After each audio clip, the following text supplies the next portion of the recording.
They say the wind never sleeps on the steppe. It rolls across the grasslands like breath over skin, constant, ancient and alive. But in Mongolia, the wind isn't just weather. It carries memory, message and meaning. To face the east is to face spirit, to the south life, to the west clarity, and to the north the deep and hidden past. In the traditions of the Mongolian people, the very directions of the world are sacred. They are more than navigation, they are the navigation of the soul. Turn the wrong way and you risk not just getting lost, but becoming forgotten. So, before we go any further, just ask yourself, which way are you facing?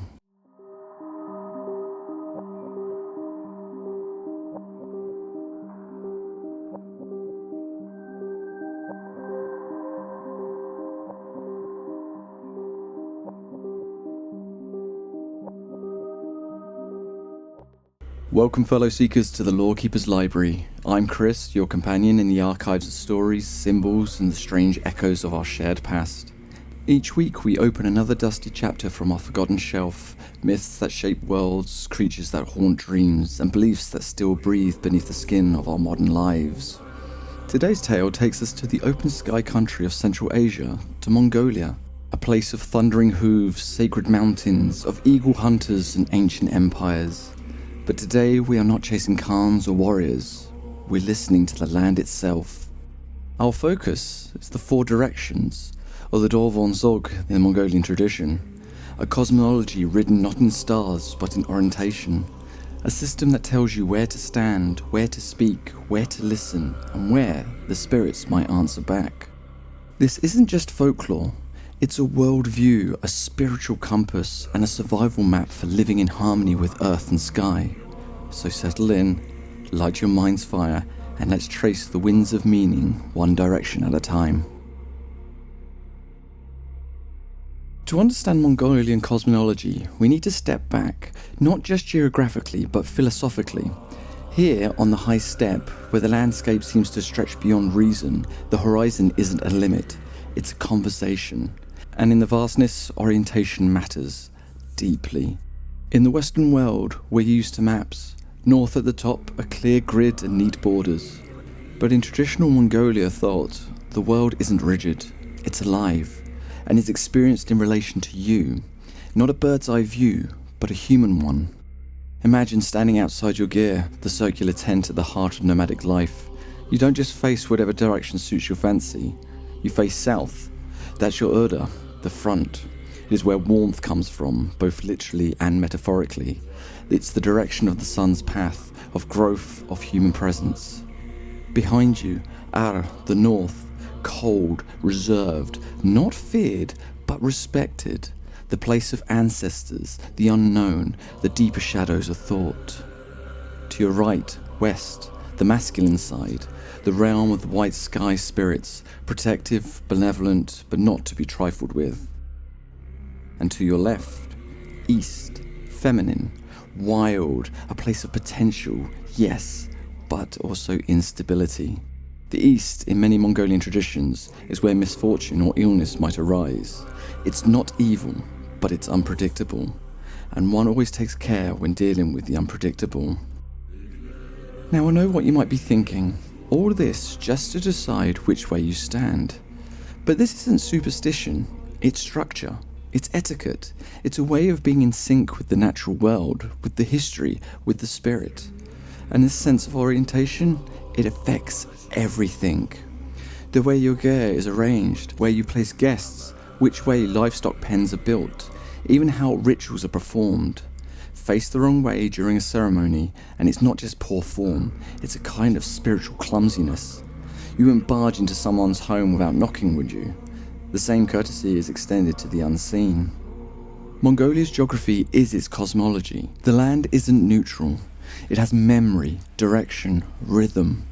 To be Mongolian is not simply to live on the steppe, but to move with it. To rise with the sun in the south, to remember your ancestors in the north, to honour your guardians in the west, and stay mindful of change in the east. This isn't about knowing where you are, it's knowing how you are. And once you understand this orientation, the rest begins to unfold. The colours, the spirits, the rituals. because the directions are not just where you face, they are who you face. But it wasn't just a matter of compass points and abstract ideas. The 4 directions had voices, they had tempers, they had spirits, and if you were wise, you listened carefully, which brings us to the heart of Mongolian shamanistic traditions. Once you have grasped the Mongolian sense of orientation, you begin to see the world not as mere cardinal points, but in colour. Because the people of the steppe, each direction wears its own cloak. And these aren't decorative choices, they are deeply sacred. Symbolic threads in the fabric of shamanistic traditions, cosmology, and even statecraft. So let's walk the circle together. We begin with the south, Urda, the front. Its colour is red, the colour of life force, of blood, of heat. It represents vitality, the beating heart, the fire in the hearth. In some traditions, it's associated with prosperity and the human world, lively, grounded, and visible. And then to the west, the masculine right-hand side. Here the colour is white. White symbolises purity, clarity, and strength. It's linked with Tenja, the sky spirits, those benevolent forces who dwell above and occasionally lend their powers to those below. If approached with the proper reverence, of course. Now turn your back, face the north, Ar, the realm of black. Not in the Western sense of villainy or of malice, no. Here, black is dignified. It symbolises the unknown, the hidden depths, ancestors, shadows, and the wisdoms of the past. It is where memory of those who came before resides. It commands quiet respect. And finally, the east, the left hand, the feminine side. Its colour is blue, the colour of the sky and spirit, intuition and insight. But like the sky itself, it can be serene or stormy. The east is changeable, a source of inspiration or unrest. It is no coincidence that the traditional Mongolian greeting to the gods involves raising your cup to the east, but doing so with caution.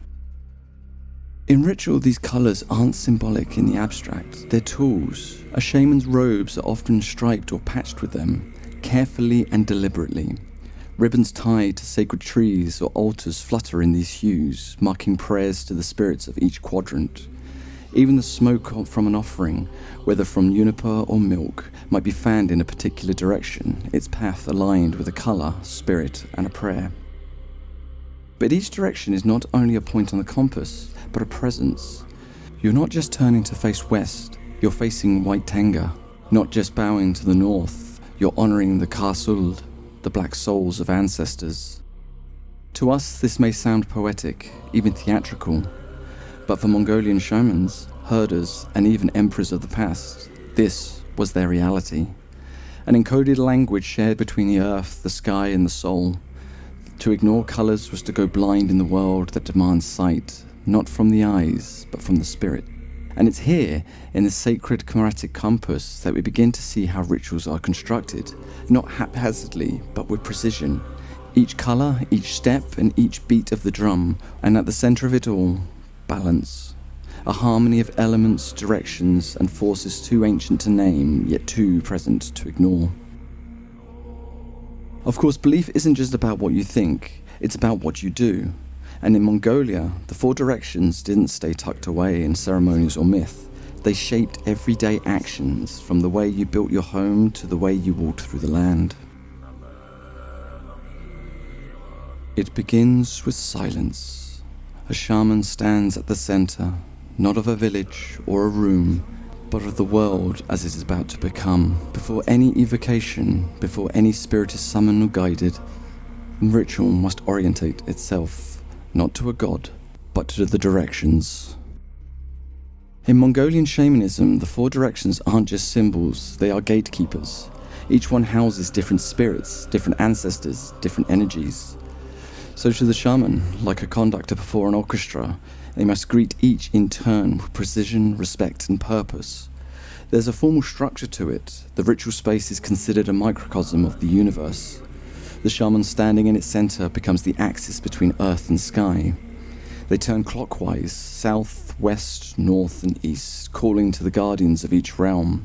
Their drum, often referred to as the spirit horse, carries their voice between worlds. It beats like hooves on the sky road.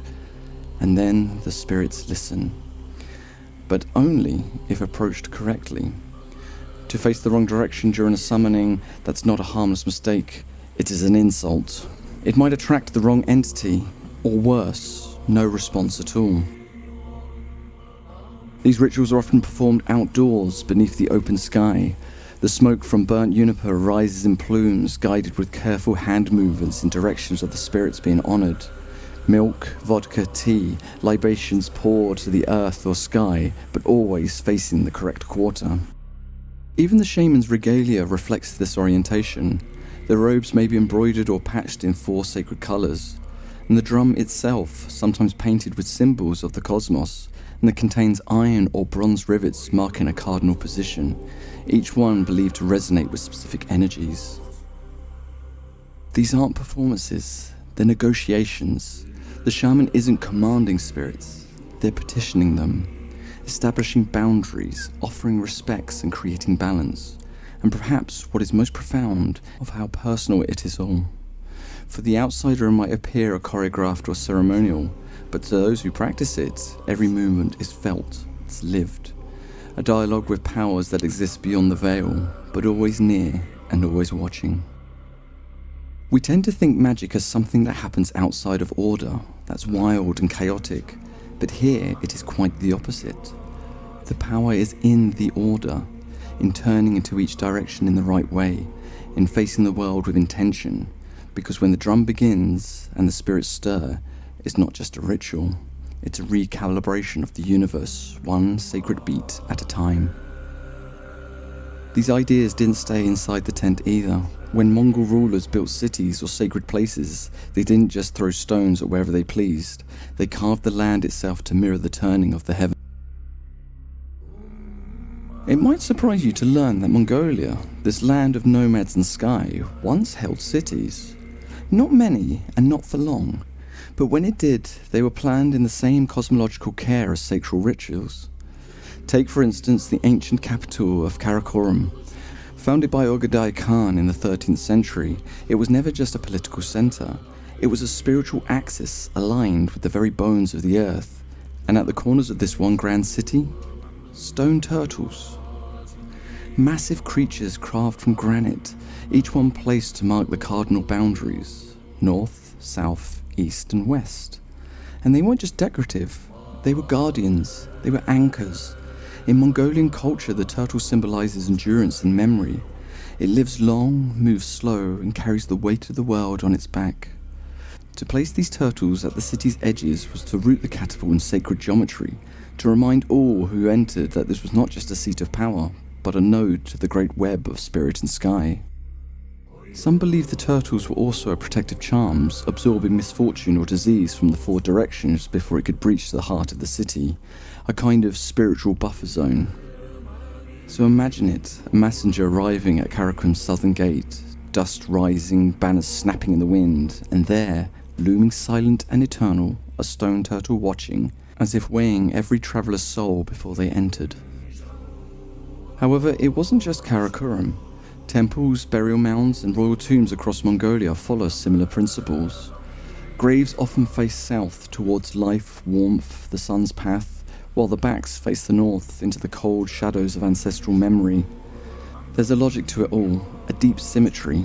Even the famed ovu, those sacred stone cairns you'll find at the top of the hills and mountain passes, are often built with directions in mind.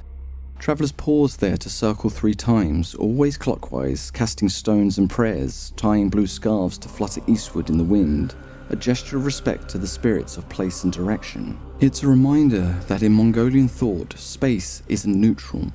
It carries memory, meaning, and above all, alignment. These stone turtles, silent now and half buried in grass, may no longer regard a city, but they still face the world with purpose, just as they did centuries ago. Because even when empires fall and tents are folded away, the earth remembers its coordinates.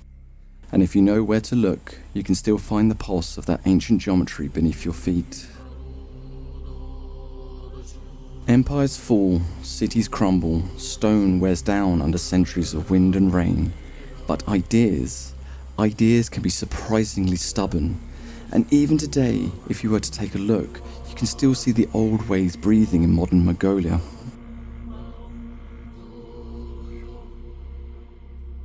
The world turns, empires fade and cities crumble, but the wind still sweeps across the Mongolian steppe with the same quiet insistence it always has. And if you listen properly and patiently, you can still hear the old directions speaking, not in grand rituals or imperial geomancy, but in gestures, in habits, and in instinct. In the countryside, many herders still position their gears with the door facing south, welcome the warmth of the sun and the favour of life.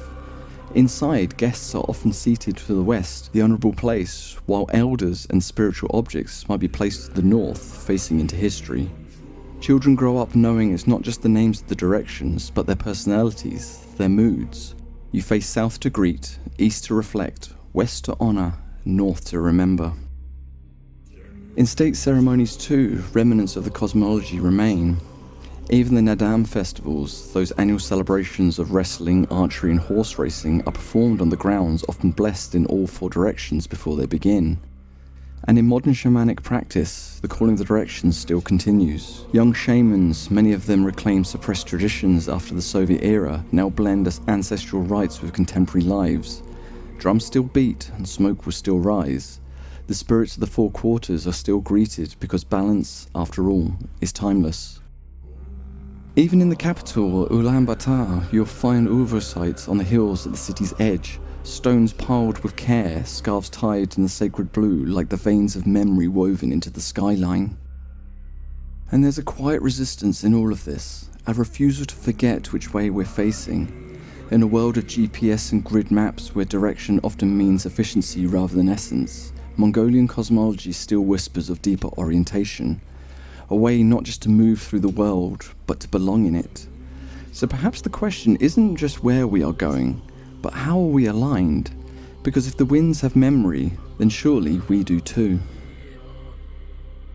But Mongolia isn't alone in the stance of compass points. Across the world, from Americas to Scandinavia to the high temples of Asia, the four directions have been whispered their meanings across countless cultures.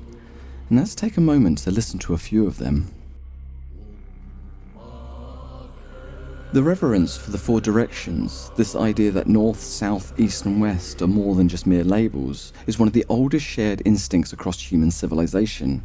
It seems that wherever we look to the sky, we began to divide the earth. Among the Lakota Shu, the medicine wheel honours the four directions with colours, animals and elemental forces, each quarter representing a stage of life, a sacred wind, a guiding spirit.